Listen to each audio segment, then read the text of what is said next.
दिल्ली में रहने वाले राकेश खत्री बर्ड्स के लिए घोंसले यानी नेस्ट्स बनाते हैं, जिससे कई लाखों बर्ड्स को उनका घर मिलता है और वो शहर में रह पाती हैं। पर राकेश जी बर्ड्स के लिए घोंसले क्यों बनाते हैं, इससे उनको क्या बेनिफिट मिलता है और अभी तक कितने घोंसले वो बना चुके हैं।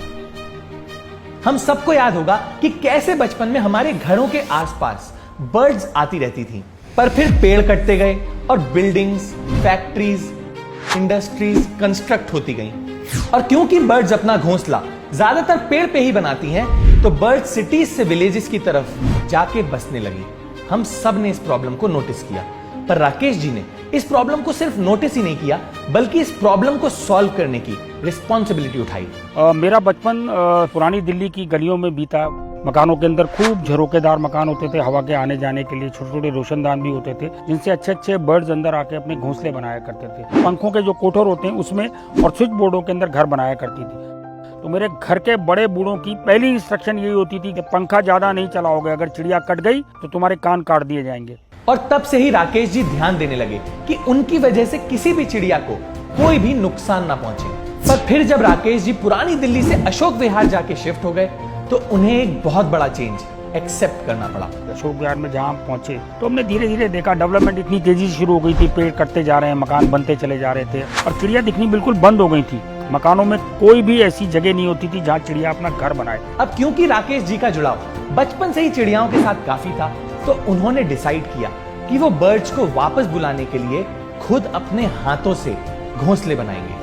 तब तक साउथ से हरा नारियल पीने के लिए बहुत दिल्ली में आने लगा था और मैं जगह जगह देखता था कि ढेर लगे रहते थे, लोग पी के उसको फेंक जाते थे। तो एक दिन हमारे ग्रुप ने एक छोटा सा प्रोग्राम बनाया, हम 10-12 नारियल वहाँ से उठा के ले आए, उसके मुंह को थोड़ा सा बड़ा करा, उसके अंदर खूब सारे अखबार डाल दिए, उसके चारों तरफ एक फेविकोल की हल्की सी लेयर और आटे की लेई मिला के बनाई और उसके ऊपर कूलर की जो साइड की घास होती है वो चिपका दी, उसको सुतली से बांधा, उसके आगे एक दातुन का ऐसे डंडी सी लगा के और उसको हमने पेड़ के ऊपर टांग दिया।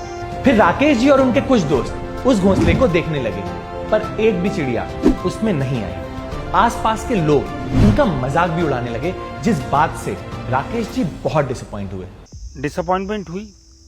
लोग कहते थे अरे भाई चिड़िया अपना घर खुद बनाती है, आपके बनाए हुए घर में क्यों आएगी। बड़ा बुरा लगता था, लेकिन मन में यह था कि नहीं, ये करना तो है।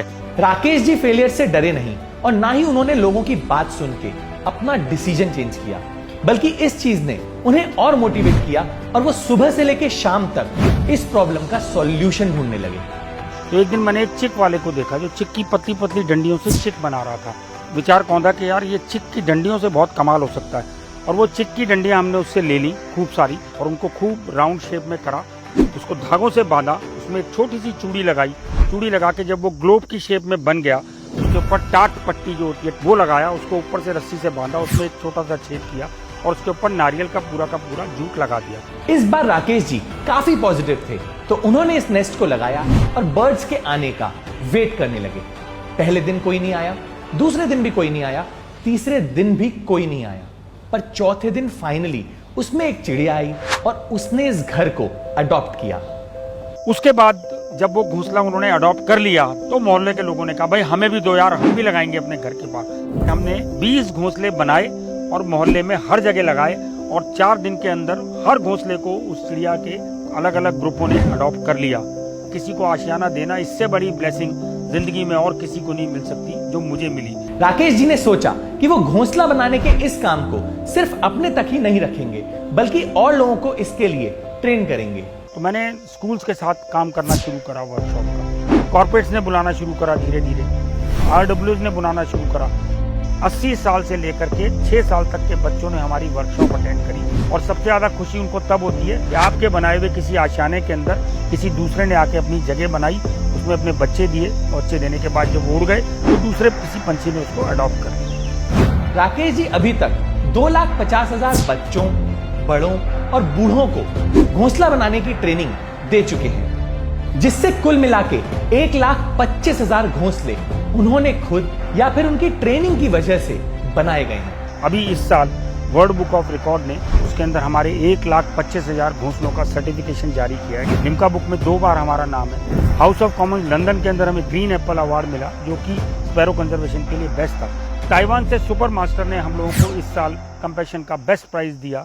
2019 में मैकमिलन कंपनी ने हमारी कहानी को पूरी चैप्टर के तौर पर छापा। जीते जी राकेश जी का नाम एक चैप्टर में आ गया जिसे बच्चे पढ़ते हैं। इससे बड़ी अचीवमेंट राकेश जी को कोई नहीं लगती। इसके बाद राकेश जी ने कई तरह के घोंसले बनाए, पर उनका सबसे स्पेशल जूस के वेस्ट टेट्रा पैक्स को रिसाइकिल करके बनाए, जिससे दुनिया में वेस्ट रिड्यूस हो सके।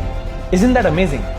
ऑल्सो राकेश जी की स्टोरी ने हमें काफी इंस्पायर किया, इसीलिए उनकी स्टोरी हम आपसे शेयर कर रहे हैं। This is not a paid promotion. तो अगर आपको भी राकेश जी की स्टोरी ने इंस्पायर किया है तो इस वीडियो को शेयर करके ज्यादा से ज्यादा लोगों को इस बारे में बताइएगा। ऑल्सो अगर आपको राकेश जी से कांटेक्ट करना है तो आप उनसे इस ईमेल आईडी पे कांटेक्ट कर सकते हैं। That's it for this video. See you next Wednesday. हम ऐसे ही एनवायरमेंट अवेयरनेस पे फिल्म्स बनाते हैं, तो अगर आप एनवायरमेंट को लेके थोड़ा सा भी सीरियस हैं और उसे सेव करना चाहते हैं तो आप इकोफ्रीक्स नाम के फेसबुक ग्रुप को ज्वाइन कर सकते हैं। इसमें हम ऐसे लोगों की कम्युनिटी बनाना चाहते हैं जो एनवायरमेंट के बेटरमेंट के लिए कुछ कर रहे हो। तो अगर आप किसी ऐसे को जानते हैं या आप खुद कुछ ऐसा कर रहे हैं तो आप इस ग्रुप में जाके पोस्ट कर सकते हैं, सो दैट और लोगों को इसके बारे में पता चले। लिंक डिस्क्रिप्शन में मेंशन है। Thank you and